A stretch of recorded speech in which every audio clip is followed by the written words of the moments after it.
Welcome to First Responder Financial Freedom Podcast. We talk to first responders all over the nation who are investing and working on businesses outside their first responder jobs. Our goal is to motivate and educate each other and help provide a better financial understanding for a better future. Now here are your hosts, Mike Webb, Tyler Thrush, and Aaron Foster.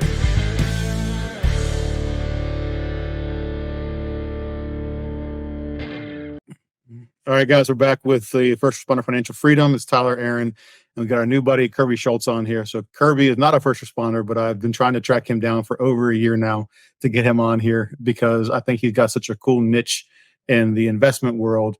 His parents own a marina over in the Kent Island, Graysonville area of Maryland. If you don't know where it is, it's across the bay from Annapolis. It's right off the Bay Bridge. It's where all the bars and restaurants are and a lot of marina type and waterman type area. So he developed a tiny houseboat. They made it a rental, and then he did well and decided to do another one. So Kirby, thanks for hopping on here. Before we jump into the meat and potatoes, what is your normal day-to-day job as your W-2? It's actually a career fireman. Is it really? Yeah, for Anne Arundel County. I have no idea. I'm sorry, man. Yeah, No shit. yeah. So I'm Oh, Better be man. lucky than good, Aaron. Hey, man. Sometimes you get lucky. I didn't know idea, man. That's good to know. So I approached Kirby because of the houseboat thing, not knowing he was a firefighter until just now. So that's a nice surprise. That's actually quite rare that you have somebody who is a fireman that has not mentioned that he's a fireman. So good on you. Yeah, man. Normally when I see pictures of you and stuff, you're like you have like a typical like collared shirt on, like not the typical firefighter where it's like I fight with you fear or yeah, no, I don't have all that. No, I'm an incognito fireman is what I like to call it. Show up, do the job, and go home. All right, so that makes it a whole lot easier then. So before you started the fire department, what were you doing leading up to the fire department? Before the fire department, I was a dispatcher for the police department for Anne Arundel. And then before that, I worked over at a marina on my side of the bridge. Same, it's where Red Eyes is, Mears Point Marina. So when I graduated high school, was chipping away at college classes for business and was working at the marina a little bit. And then at 19, I got hired by the dispatchers. And then so I was in 2014, 2017, I latered over to the fire department and I've been with them ever since. So it's coming up on, it'll be 10 years in July. I've been with It flies by, doesn't it? Yeah, halfway there. I'll be 25 years in the fire department this year. I'll be 20 with DC in about a month. So, and is it 20 I'm on and the 20 backside. for your 25. 25, that's right. Yep, 25 and out. No age, which is awesome. So Yeah, I'm on the short guys list. Good deal. So yeah, that's All right. it. So your parents, you grew up around the boating industry, right? Yeah, born and raised born in Annapolis, but raised on Kent Island, raised, on a farm and on the water. So it's kind of done it all and seen it all. So what, so the marina that you're at now, like that's something that you grew up with your parents or did they buy it later on in life or what? So we kind of, to backtrack a little bit, the whole story is back in 1930, my great grandfather came here from Baltimore and opened up the first Fisherman's Inn, which back then the Kent Narrows is not nearly what it is now. It was just a marsh road with oyster shells as the pavement, for lack of better terms. And they opened up a restaurant there, had a little gas station, and they lived above the restaurant and their house was above the restaurant. So time and time, they eventually saw the bigger picture, the movement of people going towards Ocean City. So they expanded on the restaurant, and then they built another restaurant, which that one ended up burning down in 1980, 2 days before Christmas. It completely burned down. So then they rebuilt, and then in the 90s, my family purchased the Fisherman's Crab Deck, which is our sister restaurant, and then they purchased Angler's Marina, which is where the houseboats are. And on there's a tiki bar out on the water.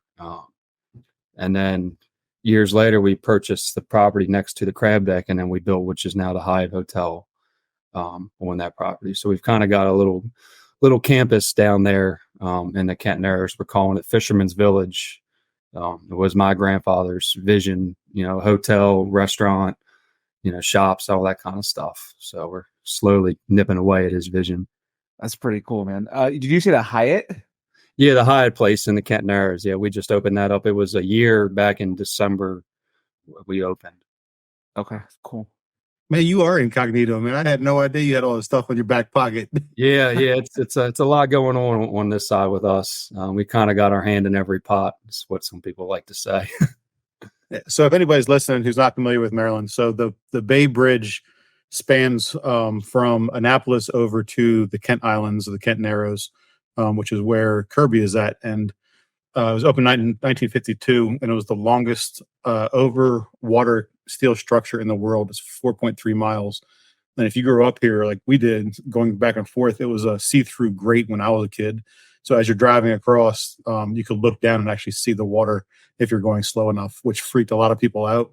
So there's a couple of people who actually made a living. There's one guy in particular who made a living driving people's cars back and forth across the Bay Bridge for them for a fee. So he's park on one side, drive their car with them across, and then get a ride back. So I thought that was kind of cool.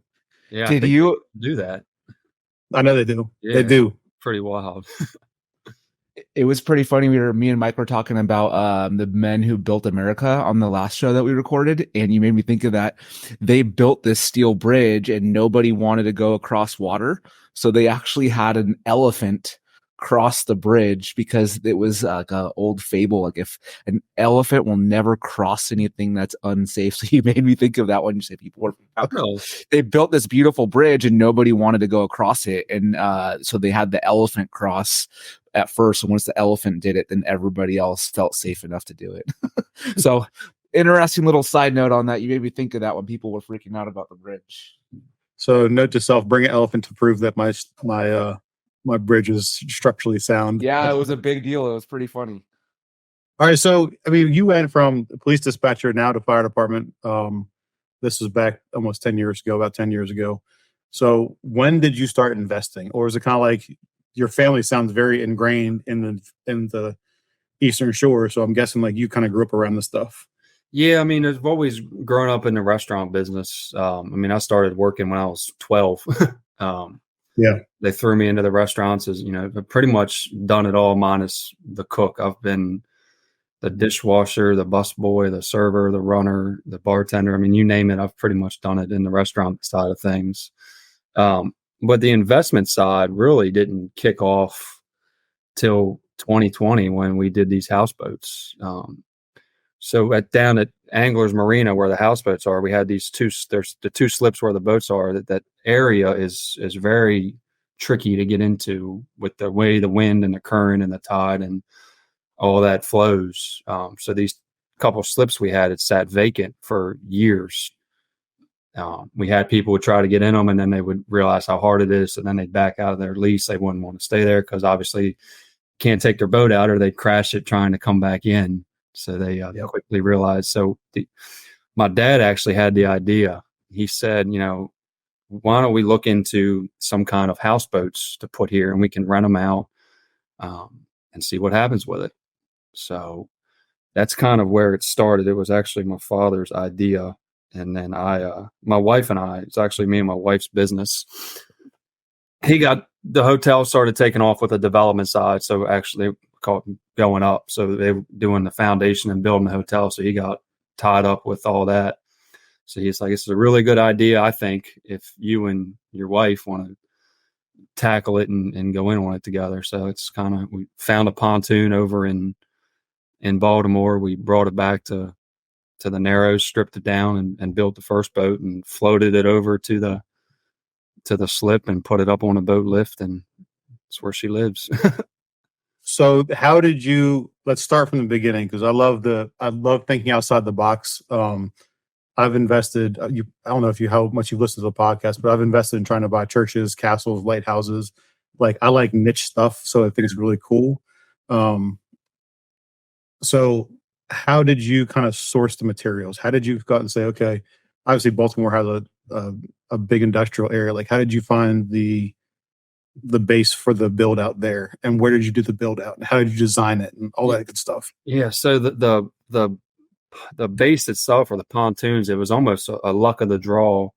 Just Facebook Marketplace is where we found it, of all places. I just scrolling on there and found it. We went over and looked at it a couple times, and then we actually kind of sidebarred it, thinking, this isn't what we want. Maybe there's something better. And then after you continuously look and you don't find anything, we rounded back to it and bought it.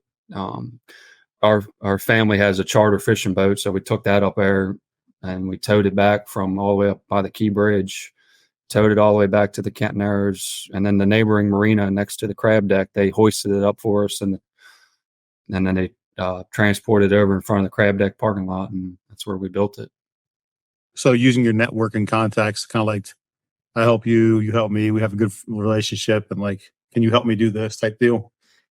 Kind of, in a way, yeah. But honestly, I feel like the you scratch my back, I scratch your back people are kind of gone. I just, with the way this world's going, I just, the Eastern Shore used to be built on, I take care of you, you take care of me. And when the first restaurant burnt down in the 80s, my grandfather built it back up with a handshake loan, a tape measure, and a piece of scratch paper. So, and it's just how it was. And, we're kind of getting away from that, but we did have a lot of help along the way. I'm not going to deny that. We had a lot of family that kind of bent over backwards for us and really showed their true colors and how much they had our backs during it. So the design of it, we had a interior designer that kind of helped us along the way, but it was really before we went to her, we had it scaled on a piece of graph paper. 1 inch was 1 cube was 1 foot, and we just kind of drew it out and erased some stuff and added some stuff, and just kind of more of like a fly by the seat of our pants kind of build. So how did you know how you were going to build it? Did you hire out somebody to swing the hammer, or what? So a friend of mine, friend of the family, he did some work he's done some work for the family over the years, and he's an excellent carpenter, and he's since retired now, but he was more into the uniqueness of builds. He doesn't want to just build a house. He wants to build something that stands out or that's different. So, I'm kind of a carpenter, but nowhere near as talented as him. So I brought him down, and as soon as I told him what we were doing, he was like, game on, let's go. When did we start? Nice. So, and he was actually the guy. We'd had some designs, and he came to me with his own little design that he drew up the night before, and we actually ended up going with his design, with the spiral steps going up and all that. So it's actually really cool. Now, so you were starting to do this when you guys were about to get married. You and Cassie were about to get married. So we got married in September of 22, right? So yeah. So we bought the barge in November of 2020. And then we built it that winter. So November of 2020 into 2021 is when we built it. And then we had it renting the summer of 2021 is when we started. Me and my wife got married a year before you did, September 19th in 2021. Okay. Yeah. So, all right. So the build out was a buddy of yours. He thought he wanted to do something cool. You guys kind of went back and forth. Drew it out on a piece of paper. And then why were you like, okay, let me put it in the water, not put it in the water and put it in a boat lift? I'm guessing it was because of the wind and the seas.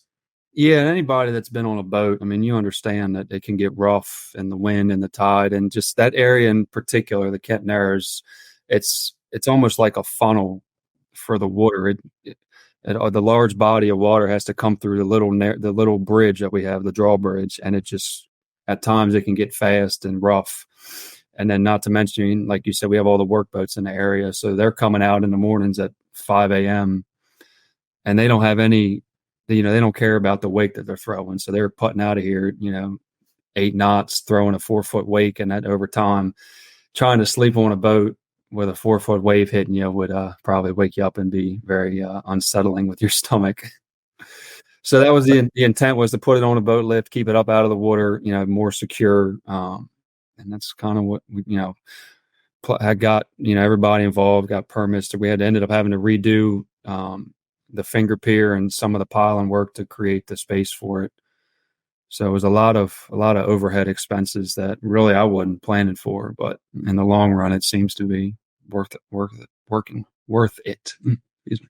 Did you the pylons and whatnot? Is that something you guys did, or you subbed out to somebody else? No, we subbed it out to a local marine construction guy. He's done a lot of work for our family over the years, so he's our go-to guy that we use for all of our marine construction stuff. We did a mastermind group in Baltimore, I guess like 2 years ago, with Ian's group, Tyler, and one of his buddies from Baltimore. He owns a pylon company, and he was telling me like how expensive everything has gotten and how much like he's getting a lot of pushback from his regular customers. And he's like, I'm not raising the prices because I want to increase my profits. I'm trying to maintain my profits and do the same amount of work. So when you said that, it kind of piqued my mind about him. And then another buddy of mine, Dylan, who's a DC firefighter, Dylan Sharp, his family owns basically the pylon company that installs all the pylons in Delaware around like Rehoboth, Dewey, Bethany. So they do all like the stilts for houses on the shore over there. Oh, wow. And he said the same thing. Like it's a labor intensive job, and that's what they're charging for.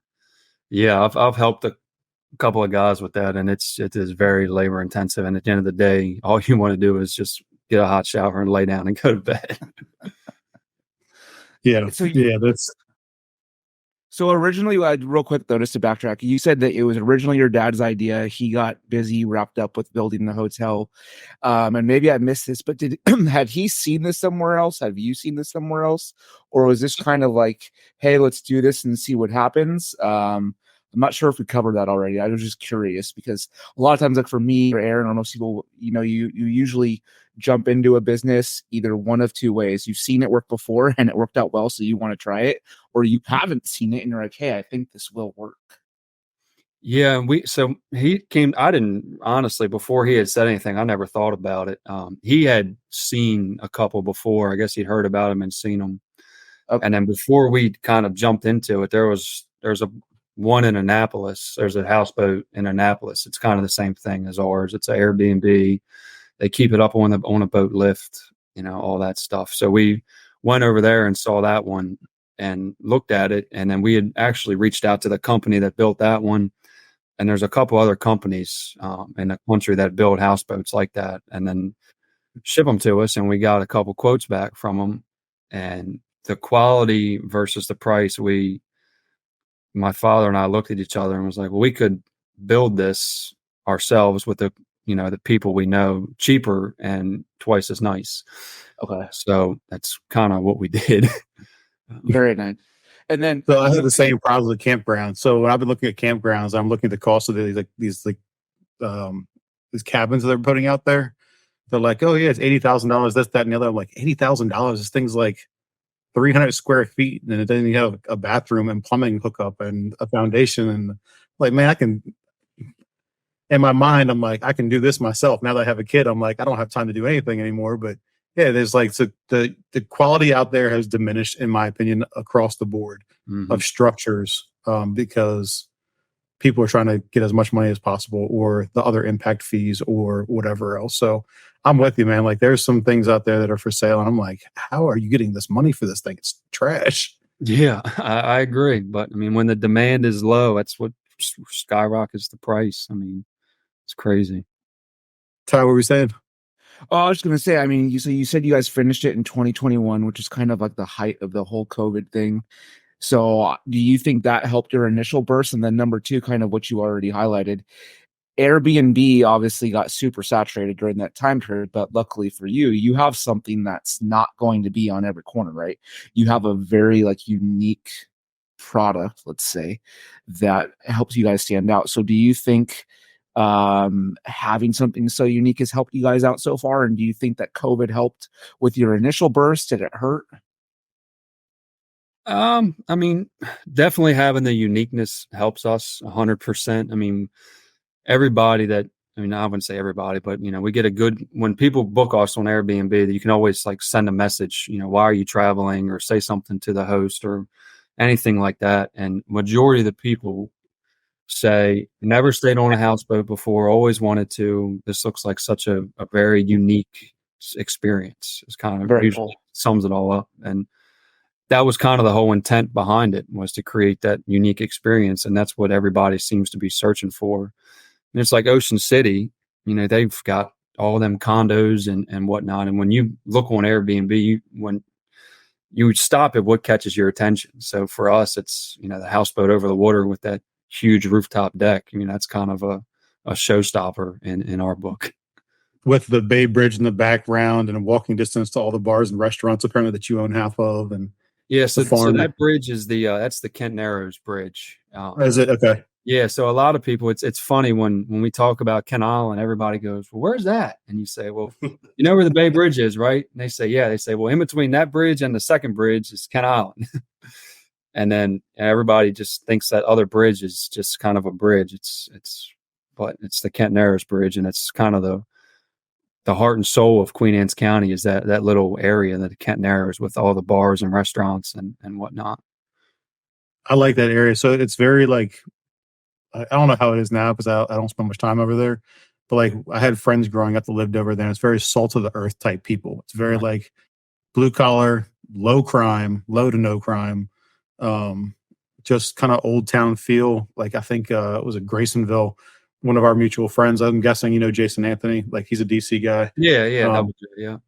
Yep. So he was the fire chief over, the volunteer fire chief, and it's kind of like the people over there are just kind of like the old school American, like everything's done with a handshake. You can walk to the corner store and everybody between here and there. And cousin Jim lives down the street, and grandma Pat lives, up the road. And it's just everybody's kind of close knit. And I like that kind of atmosphere, which is why I'm probably going to retire in 5 years and move onto the shore, because I think that atmosphere is a little bit healthier than the DC metro or the city metro areas around the country. Yeah, I completely agree, and it's almost a blessing and a curse. You know everybody, so if you need help, everybody's there to help you. But if you do something you're not supposed to, then within 5 minutes, everybody knows about it. By the time that you're a kid, by the time you get home, 3 neighbors will call mom and dad to tell them what you've done. Exactly, and they're sitting at the door waiting for you, and you just know to fess up right away. So it was Cassidy, your wife. Was she on board with everything? Was she kind of hesitant? Was she the driver, or were you kind of like hand in hand together? So she was. I mean, we were both hesitant at first because we initially were going to get a bank loan to build the boat, and when we applied to the banks, they all kind of threw up their stop sign at us and said, "You guys are building a houseboat," and we said yes, and we're going to rent it. And they said, "Well, are you a boat builder?" And we said, "Well, no." So, "Are you a house builder?" And we said, "No." And they said, "Okay, we're going to stop right here and not go any further." So what we ended up having to do was her and I created an LLC, and we dumped our whole savings accounts, hers and mine, into this LLC and built the boats out of our own pockets. So it was it was more stressful for her, just because, we kind of tend to downplay stress just because of the line of work we're in. But she was stressed to the max about, we're dumping all of our money into this boat. What if it doesn't work? What if people don't like it? And then we're out all this money and now we have nothing to show for it. So stressful was an understatement for her. But, it was, once it started coming, I love my wife to death, and she just has no vision. So when I showed her the piece of paper and said, "This is what it's going to look like, and this is the color walls and blah, blah, blah," she was like, I'll see it when it's done, because I can't vision anything. So my wife is the same way. Like I adore my wife, but like some of these properties that I bought over the years, like she doesn't have the foresight of what it can be. Right. So she's always like, "I trust you, whatever you think, I've seen you do the worst. Like I've lifted 3 houses to fix them. I've torn off entire roofs with structures and the pop tops and all types of stuff." And she's like, "Huh, this is how it looks." She's like, "This is what you saw in your head?" I was like, "Yeah." She's like, "Oh, okay. I trust you." Like, right. Sweet. Right. Glad one of us trusts us. Cassidy did. I mean, she had a lot of valuable input in the boats too. Her and I was basically, it was our, not love life, but our life got put on hold as far as everything. And all we would talk about was the houseboats and the business and what we're doing. And we'd spend our date nights would be Home Depot runs and whatnot. So our normal life kind of got put on hold for at least the 6 months we were building it. I just got back from Target picking up baby formula and Home Depot picking up some duck seal. So like my life revolves around like these two stores right now. Right. Tyler, I got a question to go just to jump back on the mortgage stuff. So Kirby, I don't know if Tyler does a mortgage. He owns a mortgage company. So have you ever heard of somebody funding or sponsoring or doing something with private money like this, Ty? No, I mean, I think it's a good fit for private money as long as like the person understands what that vision is, because to me this is like where private money has its strong suit. Like if somebody were to know Kirby, know his connections and know like his general skill set, like as a carpenter or other people, then it would make sense. It would just be a higher interest rate, right? Because I have a client who's here in California. He bought a boat that's on water in Oregon. To me, I was like, what are you talking about? Because we don't see that a lot in California, but in Oregon, in the specific area outside of Portland, it's super common. I couldn't find anybody to lend on it, but there's actually a bank there because there's enough demand for these houses where they're going to lend on it. So, I mean, personally, like if I'm going to lend my money as private money, I would do it depending on who the person is. And especially now that Kirby has 2 properties that show a track record, I would guess if the banks say no again, you could get a local investor or hard money lender or private money lender to throw money at it. You can say, hey, here's what we had, here's what we did, here's the last year or 2 worth of rent, and this is what we anticipate for the 3rd or 4th property. But yeah, I mean, this is where like private money is super strong because they're just make sense deals. And to be honest, after hearing that, I'm like, okay, well, as long as it's not over leveraged and there's some way for me to recoup money if something bad were to happen, I would totally lend on it. So proof of concept. Once you have proof of concept, then it's easier to start getting funding on the next one. For sure. And that's why documenting stuff is super important, because if you can show like the original condition of the previous house, the current condition of it now, and then all those things, it's like you go in, there's a guy in investor field that used to talk about his bank book, and this is different, but go in like it's a resume. Hey, this is what we've already done. We want to do the same thing. Here's before and after photos. Here's all of our projections. Here's our costs. This is how we did the work. It was all permitted, all those things. And I'd be super interested to see if you went into like local community banks and did that. I would have to think that you could at least get one to say yes. Yeah. So once, like you said, once we got straight and we started running it, we went to the local bank and got some money to kind of not necessarily put in our pockets, but we had to fork out some money for the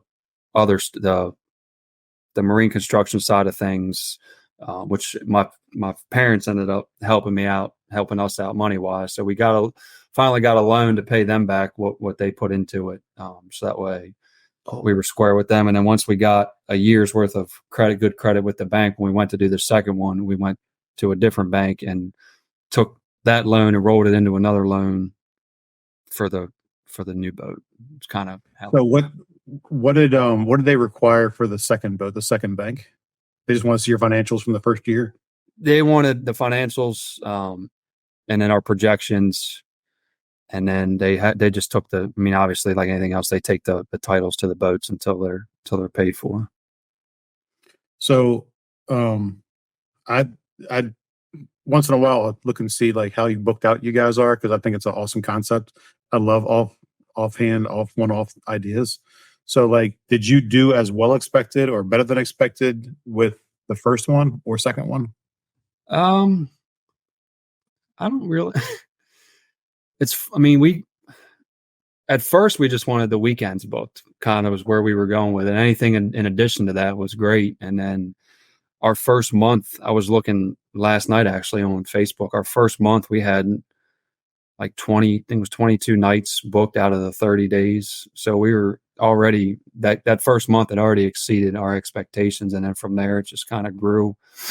So then the summer of 2022, when we just had the big boat castaway, we were booked out every night from Memorial Day to Labor Day. We had every single night booked solid. So that was congratulations, man. Thank you. That's so huge. When that happened, that's kind of when I looked at Cassie and I said, we've got something going here. We need to capitalize on this. And that's when we started looking for the second one. So how many more slips do you have in case somebody is looking to do this with you? No, because your parents own the marina, there's kind of a different story. So before I jump into that, most marinas don't allow liveaboards around the DC metro area. I found out. Am I accurate with that or not? So the liveaboards, most marinas, it depends. I mean, it's hard to. Some marinas like them, some marinas don't. Some marinas tolerate them. It really just kind of depends where you're at in the area. There's some marinas over here that like liveaboards, and then there's a couple that kind of try to shoo them away, for lack of better words, I would say. It's really the Airbnb rentals is what the marinas don't like. It's the constant turnover of the guests, because it's somebody different every day or every 2 days. It's hard for the marinas to keep track of who's coming in, who's coming out. They update their gate codes, and it's just a lot harder. And then, not to mention, with the marinas, you get Airbnb guests. Some of them are, they're on vacation, so they want to get loud and party. And then if you have a liveaboard in the boat next to you, they don't want to be up till midnight, 1 a.m. listening to you partying. So it's kind of just, it's hard in the marinas. Thankfully our marina is not a traditional marina. We only have 15, 20 slips, and most of them are the charter boats that go out fishing every morning. And then the rest of the slips are open for the dock bar that's on the pier. So we really don't have we don't have any liveaboards, yet alone annual customers, besides just the 2 boats we got. So I like looking to see what marinas are for sale around the country all the time. Like, I think there's one in Baltimore right now, and there's different ways to make money. So yours is kind of a niche, like 15 slip place, whereas other ones have like botels, which I think you work at one part-time at a botel. I do. Yes. Yeah.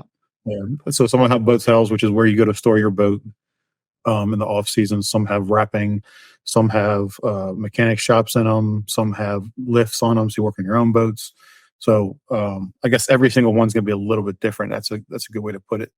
So yours, though, like, are you looking to expand past the 2 now that you have a proven proof of concept? We've talked about it. We're like, right now I call it like standby mode. We're trying to recoup some of the money we've had to fork out over the last couple of years. We can do probably 2 or 3 more. We've got permits for the boat lifts to do a couple more. So in theory, yes, we could expand on it. Just the answer is probably not right now. We're just kind of waiting and seeing what happens. So the fact that you had Memorial to Labor Day booked is crazy to me. Like, the first year is astronomical. So did that help fund the second one, or was that like a springboard for you to show the bank, okay, this is proof of concept now? Yeah, it was more of the proof of concept. We really haven't taken any money out of the business yet. It's everything we've made, we've kind of put back into it, as far as making, adding stuff, adding amenities and whatnot. So we really haven't taken any money to ourselves yet. What do the guys at the firehouse say about it?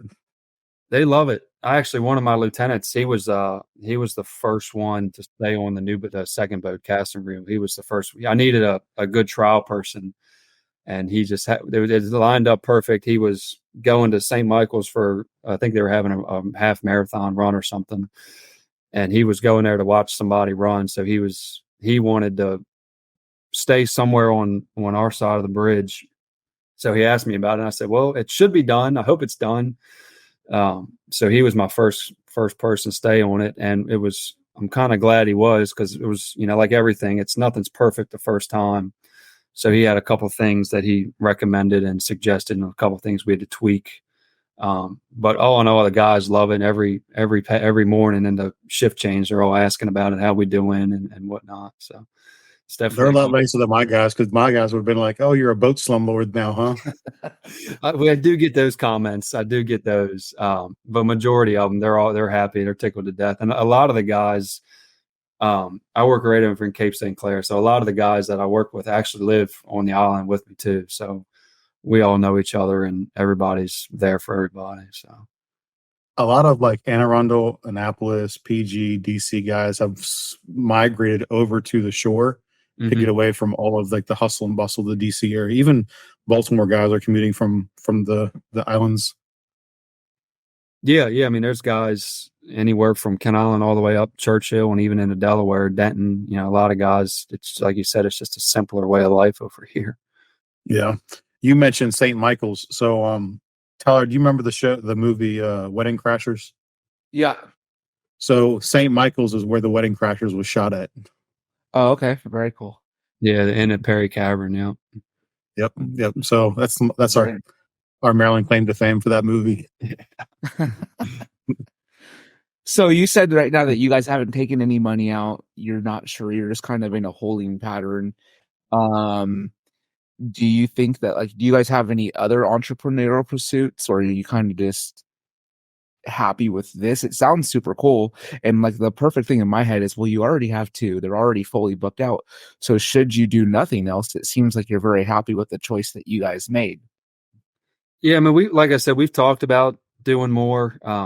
The fear in the back of the head is you don't want to overcompete with yourself, I guess, for lack of a better term. So we don't want to have 3 or 4 of them and then be competing with each other. And then, then we only get, instead of having 1 booked all the time, we have 4 booked 25% of the time. Yeah.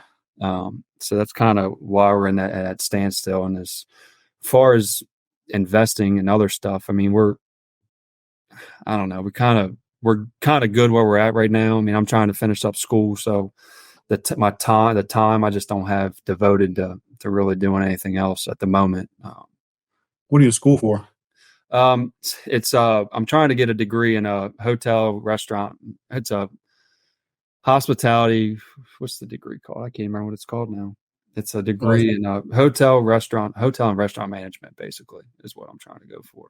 So not the fire science that everybody else under the guys green in the fire department has. No. It's just I was never a science guy growing up. So the business side, obviously, it's always intrigued me. So with everything what my family's got going on, it only makes sense to go to school for business and try to. The long-term goal, I guess, would be to. I guess I call it the 10-year plan. Would be to help get into the family business and help run the restaurants and the hotel and all that. So that's the 10-year.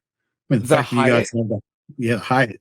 Well, I was going to say, do you guys, I know a lot of people will build the hotel and then they will Marriott can handle the bookings and the management. Or do you guys, when you guys did that for your family business, is it run by you guys manage it as well? So we own the hotel. But when we built it, we partnered up. We built it to Hyatt specs is basically how that works. So anybody, I mean, you could build your own hotel and call it the Foster Hotel or whatever you want. But if you want a name branding hotel like Hyatt or Marriott, you got to build it to their specs. Like Hyatt's got a laundry list of, this has to be this way. The collars have to be this, or the breakfast has to be that, or, they have their punch list of stuff that has to be completed. And then they'll let you put their name on the building. Okay. So, Mr. Marriott is from the Bethesda Potomac area outside of DC. So how come a lot of the businesses around here are very Marriott driven? How did you determine that Hyatt was a better fit for you than one of the other name brands like Marriott? So I don't really know a whole lot about it. I know they interviewed and met with they met with Marriott, Hyatt, and a couple other ones. But to be honest with you, the reasoning behind the choice, I really don't know. I don't know if the conversation went better or they liked I really don't know, honestly. I've just never met anybody who developed a hotel. So now I'm like busting at the seams with questions like. Yeah, no, yeah. Oh, guess once you get your degree, I'll ask you this again when we have the next podcast. Yeah. Once I get more involved in it, I'll have more answers for you. Since you're a firefighter, is Cassidy in the first responder world, or is she a nurse, or what? Nah, she's a dental hygienist, so she's in the healthcare field, but she's a dental hygienist, and she's been great. She works a couple days a week, and on her off days, she's taking care of the bookings and the reservations and the bank account. She's doing all that for us. So sounds like mom was in charge. Yeah, she's in charge, and I go to work every day. That's pretty much it. All right, so talk about the boatel, because last time that we had to reschedule because you were working at the boatel, I think it was bad weather was coming in or something like that. Like, what exactly is a boatel, and how do you make money off of it? Yeah, so it's funny. My father's actually a partner in that as well. Like I said, we got our hand in every pot. So a boatel for us it's an indoor heated storage facility. A high and dry is what they call them down in Florida, and we have these big forklifts that pick a boat up out of the water. We bring them inside and we put them in a bunk or a rack. And essentially, you would bring your boat in and store it with us for the summer, the winter, or the whole year. So when I had to reschedule the last time, we were in our winter, what we call winter storage mode. So we were trying to bring in all the boats for the winter, which is just a lot of. And what we do in the winter is, let me back up. It's a lot. I just don't know how to make it all flow and sound good. So during the summer, it's an 80,000 square foot building, which is it's just under 2 acres under roof. So it's pretty big. We have 375 racks. So we can put 375 boats in a rack up off the floor. Are you stacking them like 2, 3, 4 high? 4 high. Okay. 4 high. I think that the total height of the building's like 50 feet tall, 55 feet tall. So we're putting boats, 40 feet up in the air. So then in the wintertime, we switch over to winter storage. So people that have boats on pier, live on the water and have their boat at their house, they can bring their boat to us and we'll put it inside for the winter. So what we do is we actually fill the floor as well with boats. So we'll go from 375 boats to 450 boats on the floor as well. And we're jamming them in there as safely and as close as we can. So there's, every boat's got about 6 inches of wiggle room from the next boat. So you got to be really good at backing up, is what you're saying. Yeah, really good at backing up and, really good at driving the forklift and nice and slow and whatnot. So that's what had happened. We were trying to, before the holidays and whatnot, we were trying to get as many boats in as we could before we shut down for the holiday, which is... pricing well enough to talk about the pricing of the storage?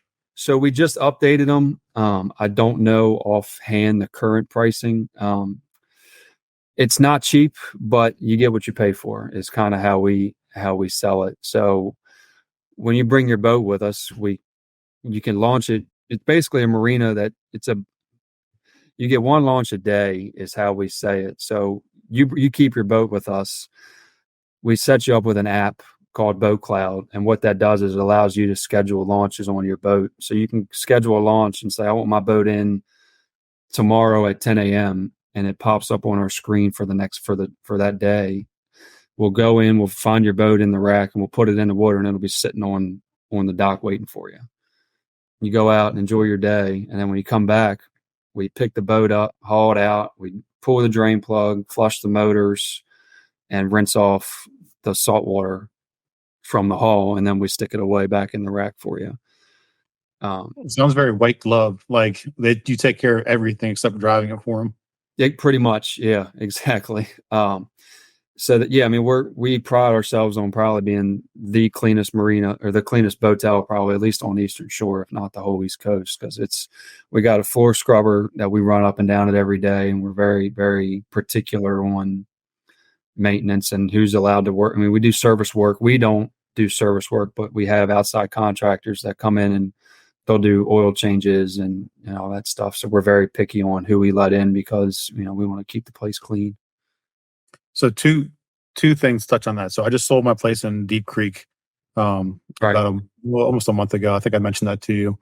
And they were I was talking to one of the investors up there, and he said that they've been looking for boat storage up there for a couple of years, but the county will not allow any boat storage in the watershed. So you have to go 10, 15 minutes outside of town in order to store a boat somewhere.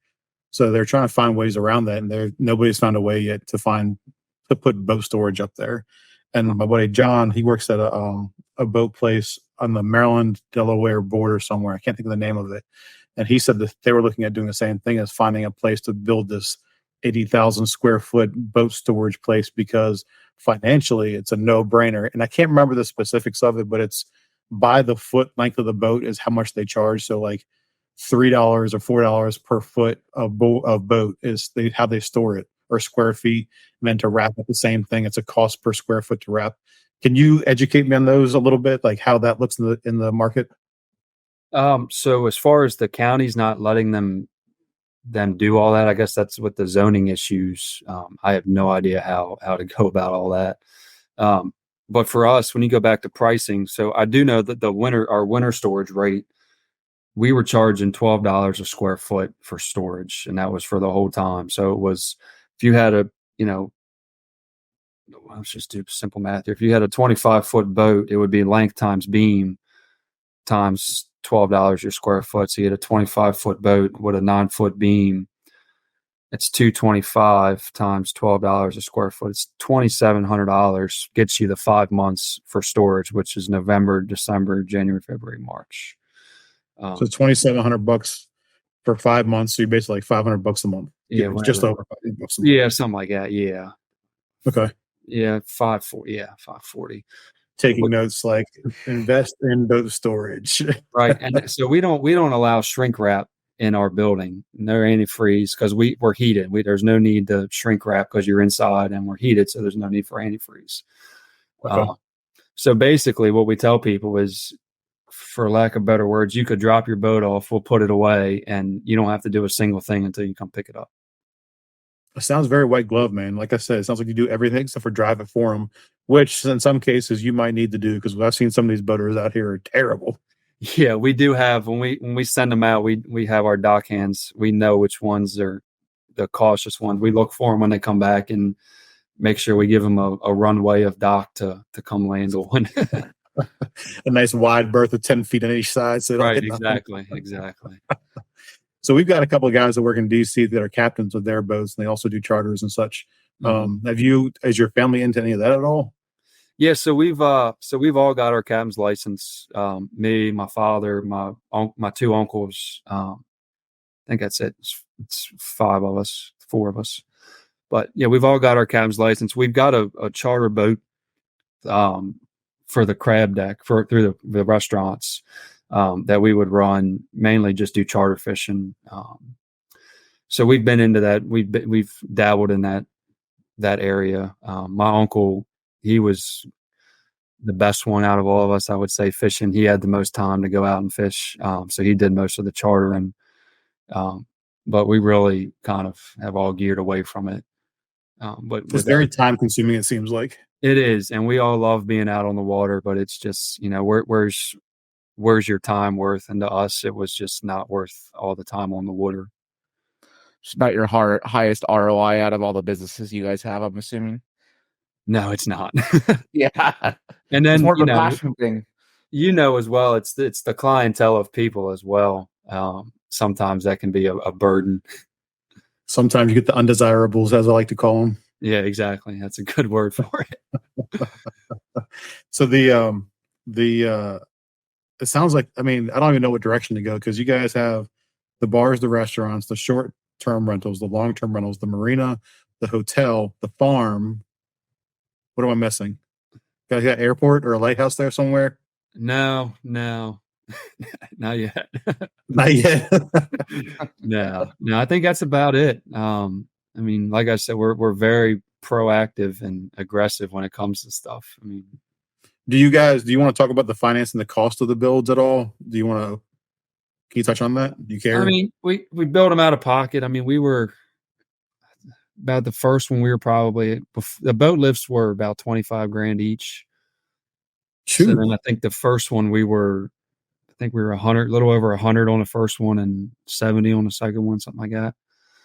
So it's at 170 plus 50. So we were 220 all in, I think. It was how much? 120 Okay. plus 70 plus 50, whatever that is. So the first one to build out is, what was the total cost? About 120. So 120, and it was 650 square feet. 650 a square foot. Yeah. So to put it in comparison, it's $185 per square foot. So to go back to Derek Sherrill, the ADU guy, that's about what he's building single family houses of the same size on land for. So like, is that terrible? Not at all, because it's right on par with the builder's standards. But if you were to have somebody else build this, builders are building this at like $300 or $400 a square foot is what I'm guessing for the boat. Yeah, I guess, like I said, we had a lot of help and a lot of free labor. So we didn't have to pay the labor side of things. So that's where we saved our money. Okay. So I come labor for you and you take me out on a charter later on, right? Yeah, we'll work it out. Oh man, I feel like so when I was a kid, this is 20 plus years ago, I used to work on motorcycles, and I really liked working on motorcycles when I was younger. Like, it was just fun to me. Mm-hmm. So with that, you get, old cars, ski-doos, whatever. And then I started doing it. I worked for a company working on motorcycles, and I hated it. Like, it got to be the point where it wasn't fun anymore. Like, I had to do it for somebody else. Right. And I'm like, this isn't fun anymore. So I get what you're saying, where it's like you do something work that's fun, and then when it makes a job out of it, then it loses its luster. And that sounds with the chartering. Yeah, and the same. We're big into waterfowl hunting, duck and goose hunting, and Nice. on my father's farm, we'd always talked about, wouldn't it be cool if we got some people out there to, take them guiding. And then my mother's like, you guys have such a great time when you're out there. We call it, we're luxury hunters is kind of what we've learned to classify ourselves. We have a flat top grill out there. So we're cooking on the flat top, we're eating, just hanging out, having a good time. And she's like, why would you take something that you guys enjoy so much and then start charging people? When she's like, you're going to ruin it for yourselves. Yeah. So, do you know, I'm not sure if you know him, so Connor McDonough is part of the first responder group that we have. And he just got his first deal. He was marketing to a bunch of places, and he got his first deal off his first marketing campaign. I think it was 40 acres or 30 acres, something like that, over on the shore. And he got like prime marsh and sika deer hunting with fowl access, with a house on it for like dirt cheap, like 125, 175,000. And he's like, now I don't want to sell it because I have prime access to sika deer hunting. Yeah. Yeah, he's probably over in Dorchester County, over Cambridge or Yeah, I think he is over there. Yeah. But yeah, it's a way of life over there, man. Like, it's like in Pennsylvania, they shut down for open deer season, like the first week, like everything shuts down. That's just the same concept on the shore. It's like, okay, fowl hunting, whatever, first of the season, like this is what we're doing on the weekends or after school or before school, depending on how early you want to get up. Right. Every Saturday, you call anybody, they're out there hunting. Yeah. I had a hard time getting contractors to work on one of my properties because they're like, oh, it's hunting season, man. I can't. I gotta fill the freezer up this year. I'm like, oh, Like okay. Idaho too. Idaho, same thing. Elk season, deer season. It's hard on the weekends, like what people would normally work. They're not working. That's a way of life, man. It's culture is different everywhere you go. It's like, absolutely. I would never think like I need to invest in Boise, Idaho, and I have to work around elk season. Like, well, I was getting frustrated. I was like, what are you guys doing? Why are we not working? They're like, dude, we're elk hunting this weekend. We're not working. They're probably the same thing on the shore. Like, it's crabbing season, or it's sika deer season, or it's fowl season. Yeah, my wife and I, we went to Hawaii back in November and talk about, not working because of stuff. They would close the shops or the restaurants if it was a good surf day, and then they'd all go out and go surfing. Yep. And we'd show up for lunch, and they'd be like, and the sign would say closed for surfing. And we'd be like, oh crap, now what? So it's funny. So like, obviously Tyler's on the West Coast. So Tyler's over in like the LA area, California. Okay. And like they go to Hawaii. Whereas like, we're like, ooh, Hawaii, like destination. Whereas Tyler's like, I want to go to the Bahamas. We're like, Bahamas is only like a 4-hour flight, 5-hour flight. It's no big deal for us. Right. So do you do a lot of traveling outside of everything else you got going on? Not as much as we'd like. I mean, we're good for maybe, one big trip or 2 small trips a year, probably. But it's just, we've kind of learned that our trips need to come in the off season. Like Memorial Day to Labor Day, the Kent Narrows is just hopping. So Slam. With everything going on, we try to stay close and stay local, just in case, something's going to happen. It's just inevitable. But I was looking through my old pictures. Me and my wife, my dad dropped off a box of pictures for me to look through they're mine. And I found one that was me in the Serengeti watching the giraffes migrate across the Serengeti in the background. And it's like, I used to be so cool. Like I used to have these, like all the traveling every year. And like, it just, after COVID from, I guess it's like 2020 on, is the longest I've been in country in my life. Because normally I'm out of country at least once or twice a year. Oh.